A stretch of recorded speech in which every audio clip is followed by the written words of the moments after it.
Shalom Bapak Ibu Saudara yang dikasihi Tuhan Yesus. Saya berdoa supaya Bapak Ibu Saudara semua tetap dalam lindungan Tuhan dan diberkati oleh Tuhan. Renungan kita hari ini pada Jumat tanggal 10 April 2020 untuk memperingati kematian Tuhan Yesus Kristus akan kita ambil di dalam Lukas pasal 22, Lukas pasal 22 ayat 7 sampai dengan yang ke-13. Lukas pasal 22 ayat yang ke-7 sampai dengan yang ke-13. Saya akan membacakannya untuk Bapak Ibu Saudara semua.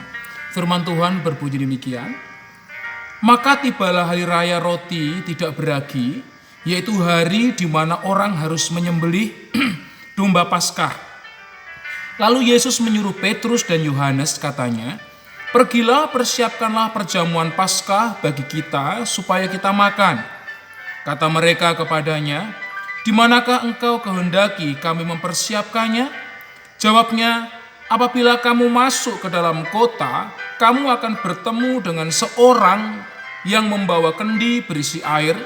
Ikutilah dia ke dalam rumah yang dimasukinya, dan katakanlah kepada tuan rumah itu, 'Guru bertanya kepadamu, di manakah ruangan tempat aku bersama-sama dengan murid-muridku akan makan Paskah?'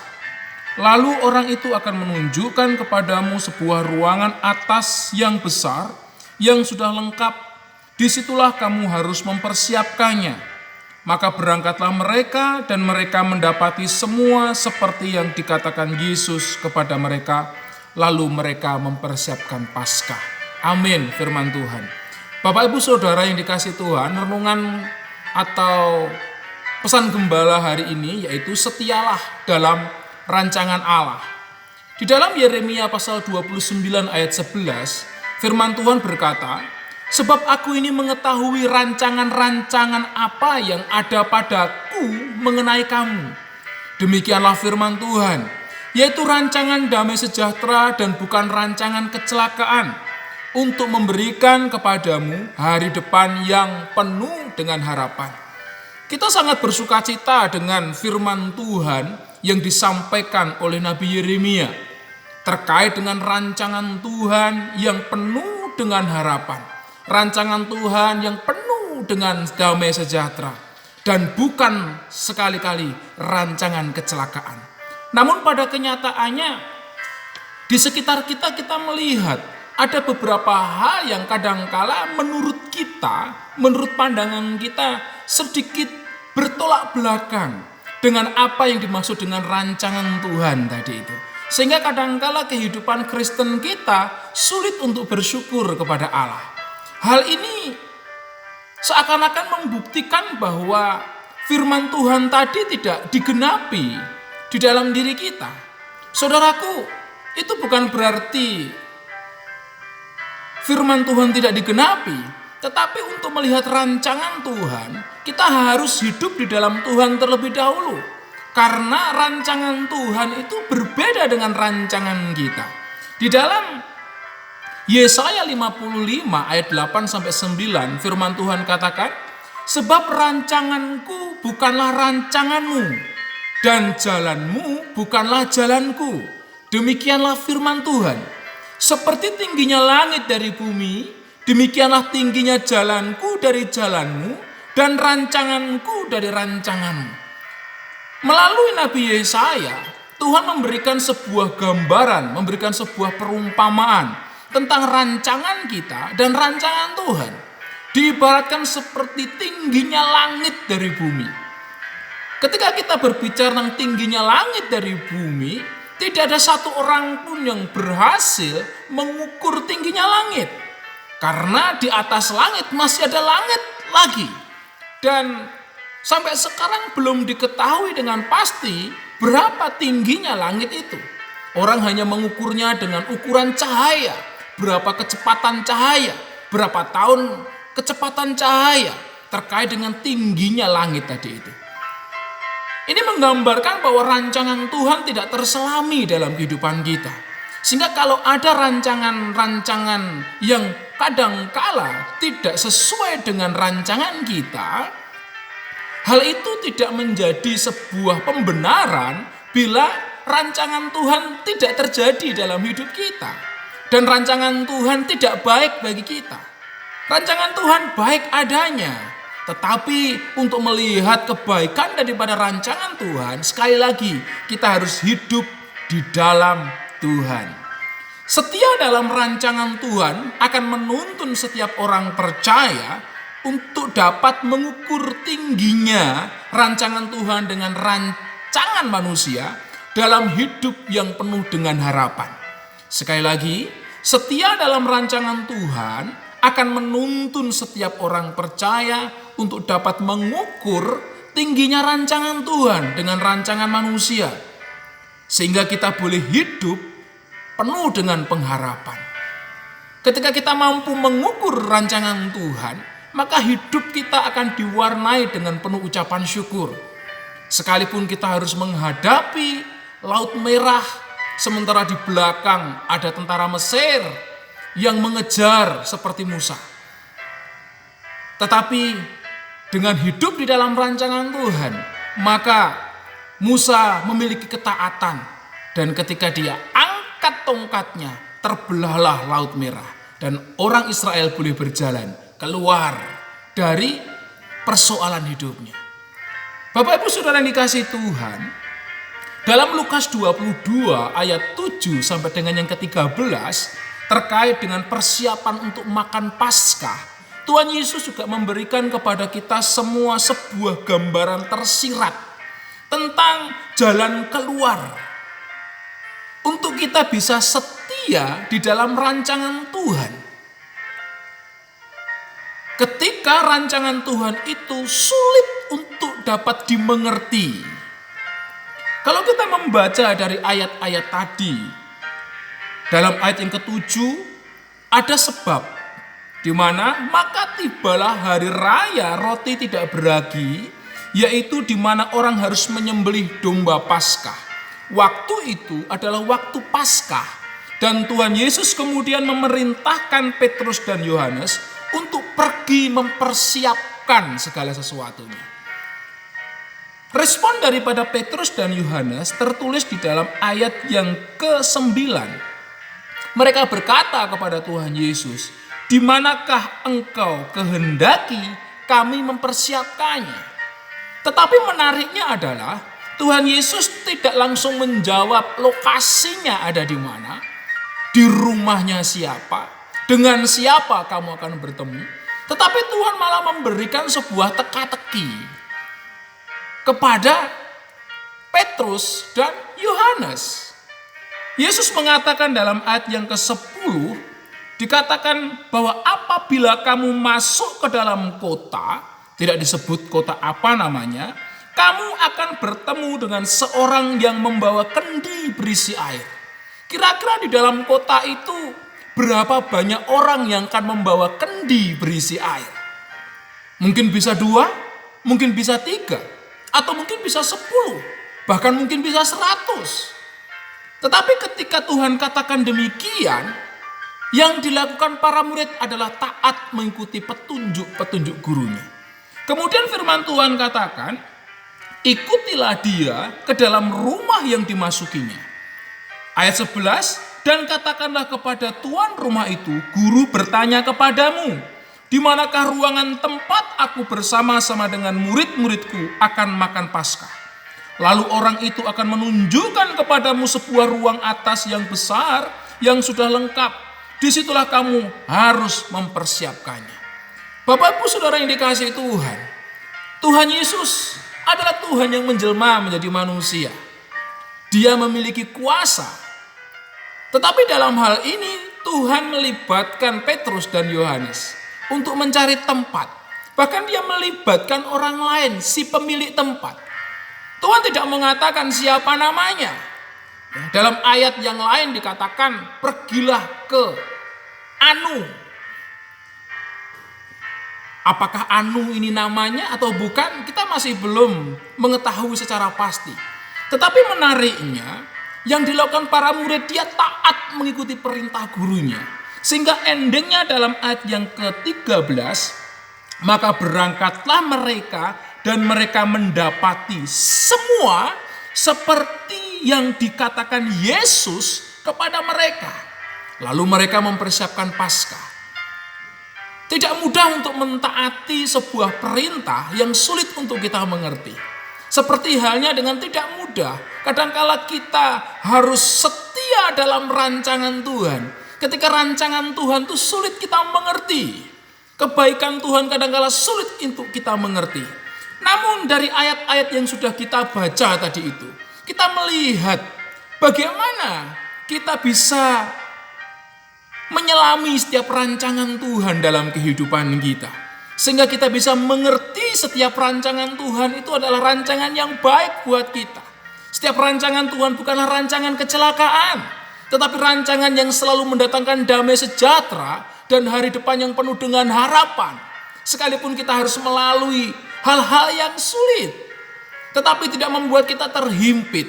Tetapi kesulitan-kesulitan membuat kita semakin menjadi pribadi-pribadi yang lebih dimurnikan lagi di dalam mengiring Tuhan. Yang pertama, kita melihat dalam ayat yang ke-8. Firman Tuhan katakan, lalu Yesus menyuruh Petrus dan Yohanes, katanya, pergilah, persiapkanlah perjamuan Paskah bagi kita supaya kita makan. Hal yang pertama, supaya kita bisa belajar untuk setia dalam rancangan Tuhan, setiap kita jangan pasif. Kita semua harus menjadi orang Kristen yang aktif. Dengan jalan apa? Memiliki persiapan. Orang mau berkhotbah harus memiliki persiapan. Persiapan melalui rohani, berdoa kepada Tuhan. Persiapan firman Tuhan, dia harus membaca firman Tuhan itu, merenungkan firman itu. Kita mau bekerja, kita juga perlu persiapan-persiapan. Melakukan segala sesuatunya. Menggunakan berbagai macam peralatan untuk keamanan kita, safety kita. Para petugas medis yang melayani para pasien yang kena corona, mereka harus menggunakan APD, menggunakan alat pelindung diri. Ada persiapan-persiapan yang mereka lakukan. Secara kesehatan mereka juga harus mendisiplin dirinya, makan makanan yang bergizi, istirahatnya diatur dan lain sebagainya. Itu adalah sebuah persiapan. Mengiring Tuhan, kita juga harus memiliki persiapan. Kita tidak boleh menjadi orang Kristen yang kemudian cuek, tidak peduli dengan iman kita kepada Tuhan, sehingga hidup kita sembrono. Tuhan mengajarkan kepada kita supaya kita bisa setia dalam rancangan Tuhan. Saudara dan saya harus melatih diri untuk apa? Milikilah persiapan dalam setiap rancangan-rancanganmu. Pengkhotbah 1 ayat 10 mengatakan, adakah sesuatu yang dapat dikatakan, lihat ini baru, tetapi itu sudah ada dulu sebelum kita ada. Saudaraku yang dikasihi Tuhan, persiapan akan membuat kita untuk melihat jauh ke dalam dari segala sesuatu yang ada di depan kita. Kenapa? Karena firman Tuhan mengatakan bahwa sesuatu yang baru itu sebenarnya dulu sudah pernah ada. Lama sebelum kita ada, itu sudah pernah ada. Sakit penyakit yang konon katanya sekarang ini baru, dulu sudah pernah ada. Firman Tuhan katakan. Sehingga kalau kita memiliki persiapan yang benar, setiap kita akan ditolong oleh Tuhan untuk disingkapkan sesuatu yang tersembunyi, sehingga kita bisa melihat dengan jelas. Melalui persiapan juga kita diajar untuk berhati-hati, sehingga langkah-langkah kita bukan langkah-langkah yang merugikan kita, tapi langkah-langkah yang memberkati kita. Yang kedua, supaya kita tetap setia dalam rancangan Tuhan, jika yang pertama tadi selalu melakukan persiapan-persiapan dalam diri kita. Yang kedua, dalam ayat yang ke-9, kita harus memiliki hubungan. Memiliki hubungan dengan Tuhan. Terkait dalam hal ini yaitu sinkronkan atau hubungkan rancangan kita dengan kehendak Tuhan. Jadi bukan kehendak kita, tetapi kita harus mensinkronkan semuanya, mengkonekkan semua rancangan kita yang sudah kita persiapkan tadi itu dengan kehendak Tuhan. Dalam ayat ke-9 firman Tuhan katakan, kata mereka kepadanya, di manakah engkau kehendaki kami mempersiapkannya? Para murid berkata kepada gurunya, ketika dia diberikan wewenang untuk mencari, untuk melaksanakan tugas, mengadakan persiapan perjamuan Paskah. Dia ingin melihat apa kehendak Tuhan dalam hidupnya. Apa yang Tuhan kehendaki dengan persiapan-persiapan yang dia kerjakan. Dia tidak lantas hidup dengan persiapannya sendiri. Aku sudah diberikan tugas oleh guru. Aku akan pergi mencari sesuai dengan seleraku, sesuai dengan kesenanganku. Tetapi dia kemudian bertanya kepada gurunya. Dia mensinkronkan. Kira-kira rancangannya cocok nggak dengan rancangan gurunya? Nah, dalam hal ini, setiap kita semua harus belajar untuk mensinkronkan, menghubungkan, mengkonekkan rancangan kita dengan kehendak Tuhan. Dengan jalan apa? Dengan jalan kita menjadikan firman Tuhan sebagai pedoman utama dari rancangan-rancangan kita. Menjadikan firman Tuhan sebagai pedoman utama dari setiap rancangan kita. Karena kenapa? Karena di sini kita akan belajar kepada Allah yang Maha Tahu. Tuhan yang tahu dari dulu, sekarang, dan yang akan datang. Rancangan-rancangan apa yang terjadi di depan kita. Tuhan yang tahu semuanya. Oleh karena itu kita harus belajar menundukkan diri untuk mensinkronkan sesuatunya sesuai dengan kehendak Tuhan. Dan yang ketiga, untuk kita bisa setia dalam rancangan Tuhan, ikutilah setiap clue atau penggalan-penggalan kisah dalam hidupmu sebagai suatu pembelajaran. Kalau kita membaca dalam ayat yang ke-10 sampai 11, para murid memperhatikan setiap clue yang diberikan oleh gurunya, oleh Tuhan Yesus. Ada penggalan-penggalan cerita di situ. Kalau nanti kamu pergi ke kota, kamu akan berjumpa dengan seorang yang membawa air dalam kendi. Dikatakan di situ, saudara. Kalau kita perhatikan siapa namanya, laki-laki atau perempuan, pakai baju apa, warnanya apa. Tetapi ketika Tuhan katakan itu, jangan protes. Yang dia lakukan, dia kemudian mencari dan kemudian mensinkronkan segala sesuatunya. Dia tidak memotong proses itu atau cerita itu dengan logikanya. Kadangkala kita mengalami kesulitan untuk setia dalam rancangan Tuhan. Kenapa? Karena ketika kita mendapatkan clue-clue, mendapatkan penggalan-penggalan dari kisah-kisah yang ada, kita kemudian cenderung lebih banyak protesnya kepada Tuhan. Dan kita tidak banyak taat untuk melakukan setiap kehendak Tuhan. Nah, kecenderungan kita untuk protes itu kemudian memotong setiap kisah tadi itu. Karena kenapa? Karena kita kemudian berpikir bahwa logika kita yang paling benar. Sehingga di sini kadang-kala kita mengalami kesulitan untuk melihat hari depan yang penuh dengan harapan. Karena kita suka mengambil kesimpulan dalam proses-proses yang Tuhan berikan. Oleh karena itu, jangan pernah takut dengan keadaan sekitar kita yang penuh dengan teka-teki. Tetapi mintalah hikmat dari Tuhan untuk dapat melalui semuanya hingga kita mengalami keberhasilan. Ayub pasal 3 ayat 25 berkata, karena yang kutakutkan itulah yang menimpa aku, dan yang kucemaskan itulah yang mendatangi aku. Karena itu Bapak Ibu Saudara yang dikasih Tuhan, supaya saudara dan saya terbebas dari segala macam ketakutan, ikuti setiap langkah-langkah Tuhan. Ikuti setiap jalan cerita yang Tuhan kehendaki bagi kita. Lakukan dengan setia, lakukan dengan taat. Jangan ketakutan untuk menguasai kita. Jangan kecemasan menguasai kita.